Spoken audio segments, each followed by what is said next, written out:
चलिए शुरुआत करते हैं। ये है पार्ट 2 हमारे क्रिमिनल लॉ का। तो पहले तो मैं माफ़ी मांगना चाहूँगा, हमारे पिछले पार्ट में बहुत ज़्यादा क्वालिटी लॉस हो गया था, क्वालिटी ख़राब थी। सब कुछ वैसे सही है, क्वालिटी ख़राब है और वीडियो के एंड में थोड़ी दूर वीडियो भी गायब हो गया है, तो उसके लिए तो सॉरी। पर फिर भी स्टिल वो इन्फॉर्मेटिव है, काफ़ी उसमें चीज़ें सही है।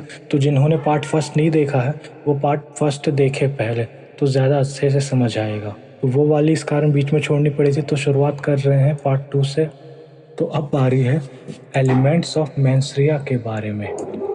इसके कितने एलिमेंट हैं आप देख सकते हैं। पहले तो ये वाला डायग्राम अच्छे से याद कर लीजिएगा, ये बहुत ज़्यादा फ्यूचर में काम आने वाला है।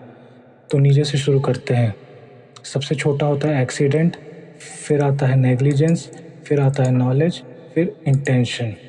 यहाँ से देखें तो इंटेंशन का मतलब, तो इंटेंशन मतलब conscious desire to cause harm या virtual certain harm will occur. जो आपको पता है इंटेंशन का मतलब किसी चीज़ को आपने जानबूझ के इंटेंशन बना के किसी को मारने की इंटेंशन है, मुझे फलाने आदमी को मारना है, एक्स नाम के बंदे को मुझे मारना है, तो आपने इंटेंशन बना के मारा, प्रॉपर मर्डर। तो ये सबसे हाई रिस्क होता है, high scale of crime, high degree of crime. इससे किया तो मतलब बचने का कोई तरीका ही नहीं है। उसके बाद सेकंड आता है knowingly, knows it exists, consciously believe it exists, wilful blindness, जिसे हम रिस्क टेकिंग भी बोल सकते हैं।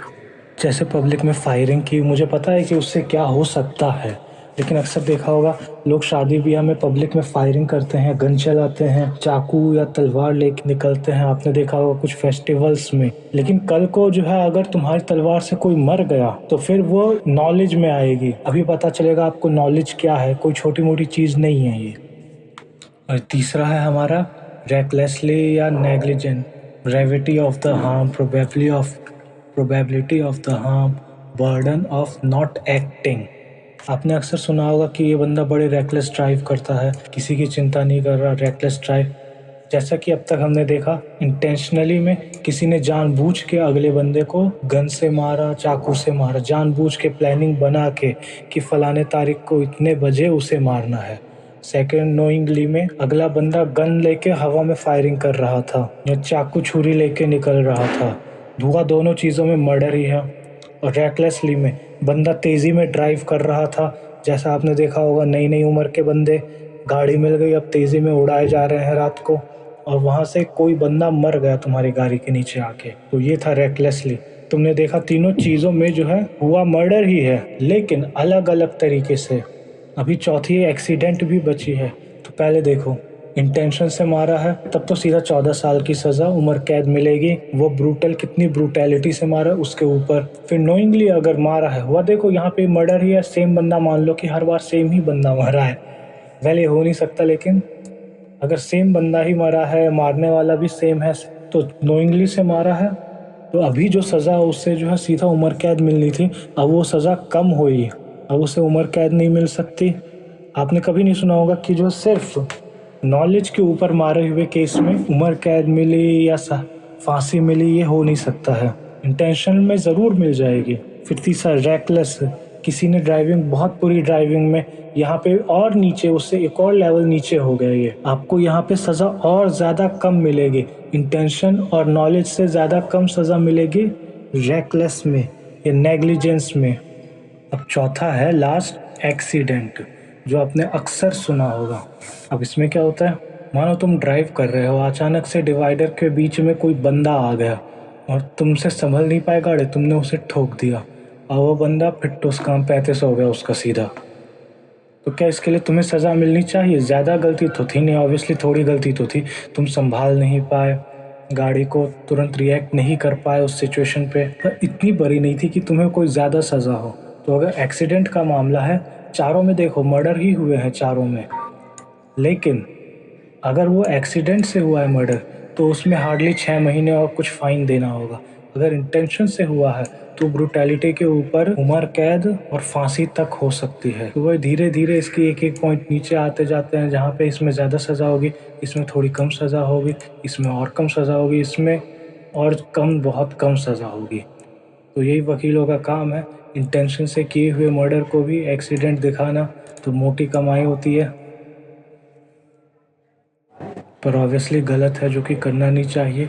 मोरल्स के साथ चलना चाहिए, क्योंकि यहाँ तो कर दोगे तुम, उसके बाद ऊपर भी तो हिसाब होना है। याद रखना, कर्मा आता है तो कभी गलत काम नहीं करने हैं, सच का साथ देना है, नहीं तो कर्मा तुम्हारी।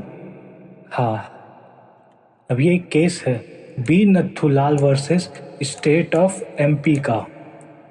तो यहाँ पे क्या हुआ था, ये केस है 1966 का। जैसे आपने देखा होगा कुछ दुकानें चलाने के लिए अक्सर लाइसेंस लगते हैं, तो नथुलाल ने क्या किया, लाइसेंस के लिए अप्लाई किया था, लाइसेंस आने को भी था, इसने पे भी कर दिया। अब तो इसे लगा कि भाई मेरा तो लाइसेंस आ ही जाएगा।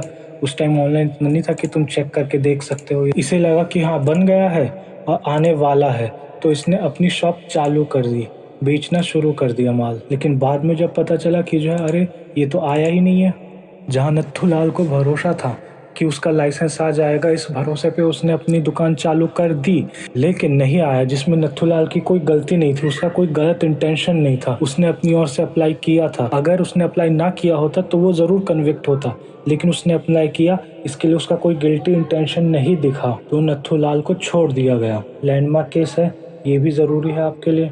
देखा होगा अक्सर सीआईडी वगैरह में हमेशा मोटिव ढूंढा जाता है कि क्या मोटिव रहा, क्यों अक्सर जो है, क्यों ये मर्डर हुआ, इसके पीछे क्या मोटिव हो सकता है। तो ये मोटिव बहुत ज़्यादा मैटर करता है, यही डिसाइड करेगा कि केस मेंसरिया है, एक्टस रिया है। क्राइम हुआ है, क्राइम के पीछे क्या मेंसरिया रही है, क्या एक्टस रिया रही है, और क्या मोटिव रहा है, यही आपका डिसाइड करेगा कि केस आपका किस पार्ट में जाएगा। Intention, knowledge, negligence, accident. सिर्फ ये नहीं कि हाँ मर्डर हो गया, कातिल पकड़ा गया, सिर्फ इस बात से फैसला नहीं होगा। फैसले के लिए ये सारी चीज़ों को देखा जाएगा। वी, जो हमारी स्टोरी का विलन है, जिसे हम वी बोलते हैं, उसे उसके पेरेंट्स की प्रॉपर्टी चाहिए, wants his parents property, so he forms intention to kill. अब इसमें बताइए क्या चीज़ें हैं, क्या क्या चीज़ें हैं, एक बार पॉज करके बताइएगा। तो विलन यहाँ पे वी हमारा हो गया पर्सन, क्योंकि सिर्फ एक पर्सन ही क्राइम कर सकता है, जानवर नहीं कर सकते, तो ये है पर्सन। पेरेंट्स प्रॉपर्टी इसका मोटिव है, और इंटेंशन मतलब इंटेंशन यहाँ पे मिल गई, और ये किल किया, उसने कुछ किया एक्ट, तो वो हो गया एक्टस रिया में। इसका इंटेंशन अगर प्रॉपर्टी ही थी तो ये फ्रॉड करके ले सकता था, किसी और तरीके से ले सकता था, लेकिन इसने किल चुना। तो यहाँ पे इंटेंशन भी है, एक्ट भी है, और मोटिव से हम पता लगा सकते हैं कि ये इन चारों में से किस चीज़ के अंदर आता है। Okay, got it. तो अगर आप मेरी वीडियो अभी एंड तक देख रहे हो तो बहुत बहुत शुक्रिया आपका। अगर आपकी कोई क्वेरी है या सजेशन है, आप कमेंट बॉक्स में दे सकते हैं, आपके लिए ही खुला है वो। और बहुत बहुत शुक्रिया आपका। वीडियो लाइक करें, कमेंट करें, शेयर करें, अपने दोस्तों को भी बताएं।